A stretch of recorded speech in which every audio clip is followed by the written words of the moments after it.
Hello there and welcome to this review of Pontalba Rum.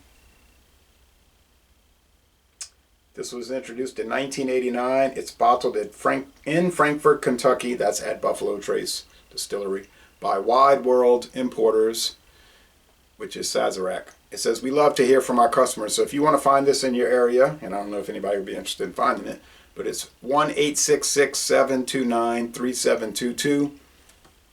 Or you can email them at info@sazerac.com. But I find it's best to call them. Call them on the phone, say, look, here's my zip code. I'm looking for this particular brand.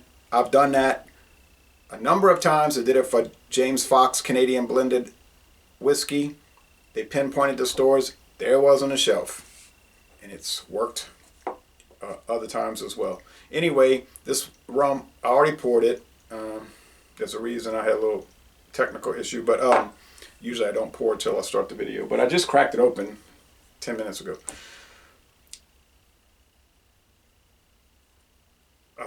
This woman, Baroness de Pontalba,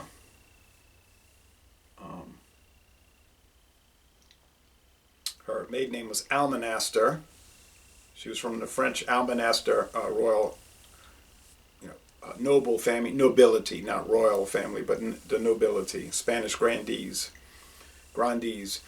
She was born in New Orleans in 1795. That's when Louisiana was part of the Kingdom of Spain, okay, the Bourbon Kingdom of Spain. So she was born into the Bourbon, Louisiana. She was a Creole.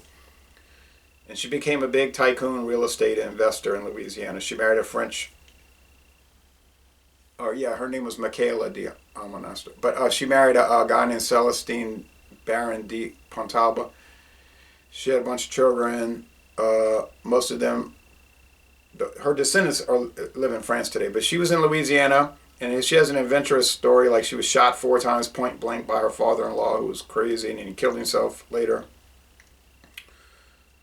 And she survived, and she did a lot of real estate work in Louisiana. In fact, getting the Pontalba apartments built at Jackson Square, the Place des Armes. You might know where that is, Jackson Square. That's some of the oldest they claim the oldest continuously rented apartment buildings in the United States. And she's got her initials in the grill work on the railings. BP, you'll see all along there, Baroness Pontalba. Okay, so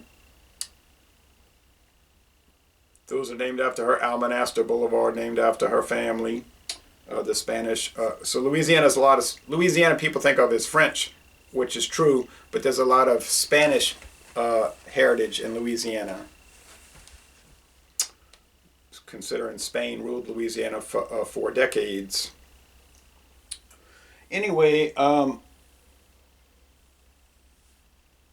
this was introduced in 1989. You look at the label, it looks like a 1989 Ocean Pacific t-shirt. I don't think they changed the label at all. I looked at an older label that said product of Barbados. Now it just says imported from the Caribbean islands.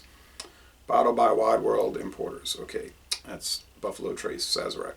This 1 liter bottle, and the 1 liter bottle of the Pontalba Gold, Rum Pontalba Gold, yeah, gold.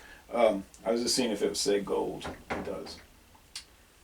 They were $6.99 a bottle in Kenner at a liquor store, so I think it's called Keith's Liquor on Louisiana Highway 49. Fantastic place, mind-boggling place, but so I poured it, and let's see, the nose, now this is the first video review for this rum in the world, and I haven't seen any reviews or anything for it. I've seen some comments on internet searches, people saying, what about this product? Do you have any information on it? So people know about it, it's around, it's just so obscure. It's just semi-sweet, light molasses on the nose. You know it's clear, so there's not much character there. And the flavor, though, is where the wood and the pepper comes in. You get the barrel, the white oak barrels, the char. The pepperiness comes from that charcoal, I think. And it's semi-sweet. The body's medium and the finish is quick to medium. It doesn't drop off real fast, but it doesn't die away immediately. There is a strange little or unusual little lemony aspect to it, but it's not off-putting at all. It's kind of intriguing. No age statement. It's a bar whiskey. I keep saying it. It's a bar rum. You know what I mean. It's going to be down in the well. You say, I want a rum and Coke. That's what they're going to grab. You'd be lucky if you get Coke. You're probably going to get like Walmart brand soda. I mean, I know how these bars operate. People ask for it. I know people they told me they worked at bars, at taverns. They say, I want a beam and Coke. Oh, you'll get a beam. You might get Coke, but you'll get a beam, all right. It'll be Beam's 8-star.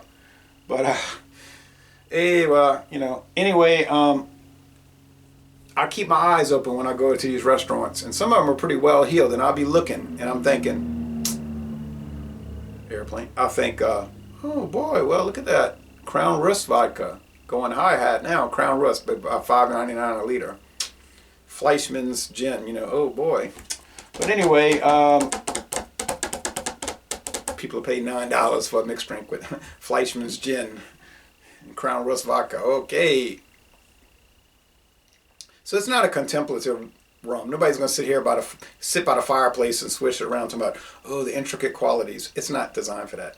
We know it's designed for mixed drinks. I realized that when I bought it. I mean, I have some ability, some discernment. On the other hand, it's as good as Captain Morgan White and Bacardi Superior. And those would be about $16.99 a bottle, a liter. Get a liter of Bacardi Superior or the Captain Morgan White, you're looking at about $16.99. So why would you pay $10 more for something that I don't even think in a blind taste test you'd be able to tell them apart. And if you did, it would be such a struggle that you would say, well, this is not a $10 struggle. You see, it's virtually identical. I think that's the selling point for something like the Rum Pontalba. I'm so curious, oh so very curious to try the gold. Maybe in a month. But how would I score this? Well, I think it's delicious. It tastes very good. I mean, Sazerac is a strange company. I'll admit that. And they're located, their headquarters is about 30 miles from here. Yeah, 31 miles straight. Yeah.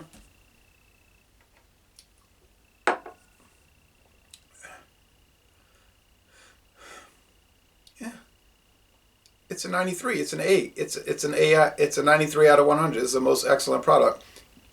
Anytime you start to look at the lower end liquors, of course, you can run across some dreadful products. That is a known thing. But then I see things with the higher end, single malt scotch, or some of these people. Some people say, well, this is $32 a bottle, and it's garbage.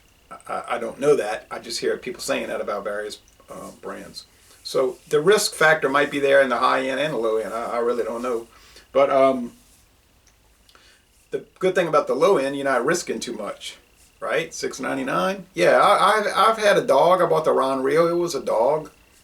I'll admit that. Tasted like weed killer and rancid sugarcane stalks. Okay, but the other 10 were good, like this. So that's it. 93 out of 100 and A. Wouldn't go run out seeking it out, but some of you are like me, like hobbyists. You just gotta try it because it's just peculiar, quaint, strange, odd, weird. So the 1-800 number I gave should be helpful. So Les Bon Temps Relais, very interesting product, and I'm going to end this review by saying, y'all come on down to southeastern Louisiana.